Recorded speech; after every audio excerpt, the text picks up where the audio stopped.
সাবাস বাংলাদেশ। মুশফিকুর রহিমের 200তম test match Bangladesh রাঙাই দিল একদম। মানে আয়ারল্যান্ডকে বাংলাদেশের ঘরের মাঠে এমন ধবলুলাই করলো বাংলাদেশ, যেটা ক্রিকেট ইতিহাসে, বাংলাদেশের ক্রিকেট ইতিহাসে একটা বিরাট ঘটনা। প্রথম ম্যাচ আমরা জিতছি ইনিংস ব্যবধানে সিলেটে, এবং দ্বিতীয় ম্যাচ ঢাকাতে। ফ্যান্টাস্টিক। এই ম্যাচ শেষে আসলে বলতে হচ্ছে যে বাংলাদেশ ক্রিকেটে আশরাফুল বাংলাদেশ ক্রিকেট দলের এই যে ব্যাটিং কোচ হিসেবে দায়িত্ব নেওয়ার পর থেকে বাংলাদেশ ক্রিকেট দল একটু ডেভেলপমেন্ট করছে। তবে অনেক বড় একটা কোশ্চেন কিন্তু থেকে যায় যে ঘরের মাঠে এবং আয়ারল্যান্ডের মতো দলের সাথে এই জয়টা আসলে কতটা আমাদেরকে বিশ্বের বড় বড় দলের সাথে আসলে চ্যালেঞ্জ জানাতে পারবে। আশরাফুল নিঃসন্দেহে বাংলাদেশ ক্রিকেট দলের অন্যতম একটা অ্যাসেট ছিল, অন্যতম সেরা একটা ক্রিকেটার, এবং তার সান্নিধ্যে এসে বাংলাদেশের প্রত্যেকটা ব্যাটসম্যানই রান পাইছে। মুশফিকুর রহিম তার 100তম টেস্ট খেললো, প্রথম ইনিংসে সেঞ্চুরি, দ্বিতীয় ইনিংসে 50, লিটন কুমার দাসের রান, শান্তর ব্যাটে রান, প্রত্যেকটা ক্রিকেটারই কিন্তু রান পাইছে এবং বাংলাদেশ একদম ডমিনেট করছে। এবং তাইজুল ইসলাম বাংলাদেশ টেস্ট ক্রিকেটের ইতিহাসে সবচেয়ে সেরা বোলিং করে ফেলছে, এবং সেরা বোলিং বলতে সাকিবের চেয়ে বেশি উইকেট সে কিন্তু নিয়ে ফেলছে। বাংলাদেশ দল এই মুহূর্তে যেভাবে খেলছে, আমি বিশ্বাস করি যে কোনো দলের কাছে আমরা কিন্তু জিততে পারবো। তবে মানসিকতাটাকে স্ট্রং রাখতে হবে। বাংলাদেশের সমস্যা হচ্ছে তারা খেলে ভালো, কিন্তু মানসিকতা ডেভেলপমেন্ট আসলে থাকে না। এই যে আপস অ্যান্ড ডাউনস, এই যে আয়ারল্যান্ডের সাথে দুটো ম্যাচ জিতলো, ডোমিনেট করে জিতলো, নেক্সট একটা বড় দল পড়বে, দেখবেন ব্যাটিং কলাপস কাকে বলে, বোলিং কতটা খারাপ হয়ে যায়। তো এই যে ধারাবাহিকতাটা আসলে বাংলাদেশ ক্রিকেটের সবচেয়ে বড় সমস্যার জায়গা। আর আরেকটা জায়গা সেটা আছে হচ্ছে আমাদের বাংলাদেশের ক্রিকেটারদের মেন্টালিটি।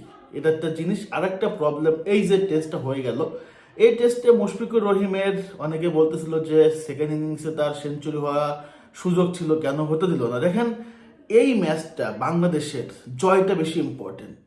একজন ক্রিকেটারের চেয়ে দলের জয় বেশি ইম্পর্টেন্ট। মুশফিকুর রহিম যদি সেঞ্চুরি করতে যেত, তার রান মেবি 53 ছিল, ওইখান থেকে তার আরো 47 রান দরকার ছিল, একটা বড় একটা টার্গেট। এই 47 রান করতে গেলে কমপক্ষে মুশফিক 100+ বল খাইতো, আরো 1 থেকে 1.5 ঘন্টা কিন্তু সময় নষ্ট হতে পারতো, তার বেশিও নষ্ট হতে পারতো।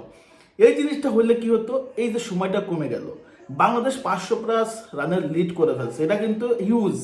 এর চেয়ে বেশি করাটা কিন্তু ক্রিকেট স্পিডের সাথে, বাংলাদেশের ক্রিকেট স্পিডের সাথে যায় না। কারণ আপনি এর চেয়ে বেশি কি টার্গেট দিবেন? এটা কিন্তু একটা এনাফ চতুর্থ ইনিংসে।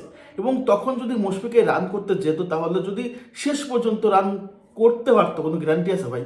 সুযোগ নাই তো। তো যেহেতু আসলে এই টার্গেটটা অনেক লম্বা ছিল, যার কারণে মুশফিকুর রহিমের এইটা করতে দেয় না বাংলাদেশ ক্রিকেট বোর্ডের থেকে, এবং ক্যাপ্টেন ডিক্লেয়ার দিছে।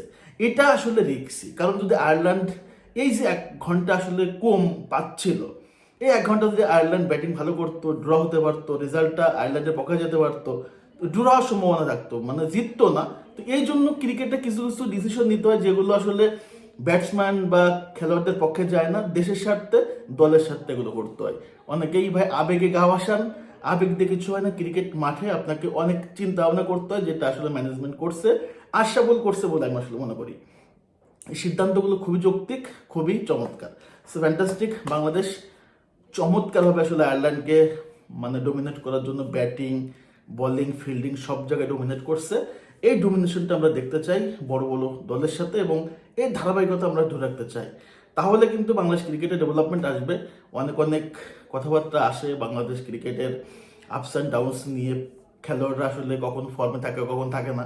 বাট এই ধারাবাহিকতা আসলে রক্ষা করা দরকার। আশা করি বাংলাদেশ ক্রিকেট ডেভেলপমেন্ট হবে এবং ইন্টারনাল সকল প্রবলেম সলিউশন হয়ে যাবে। বাংলাদেশ আয়ারল্যান্ডকে 2-0 ব্যবধান হারাই দিছে, এটা ফ্যান্টাস্টিক। স্যালুট বাংলাদেশ, এবং মুশফিকুর রহিমকে আসলে অনেক বেশি পরিমাণ ধন্যবাদ। 2 ইনিংসেই তার শেষ আসলে 2টা ইনিংস অসাধারণ ব্যাটিং করার জন্য, এবং 100তম টেস্ট রাঙাই ফেলার জন্য। So fantastic Bangladesh, fantastic Mushfiqur রহিম।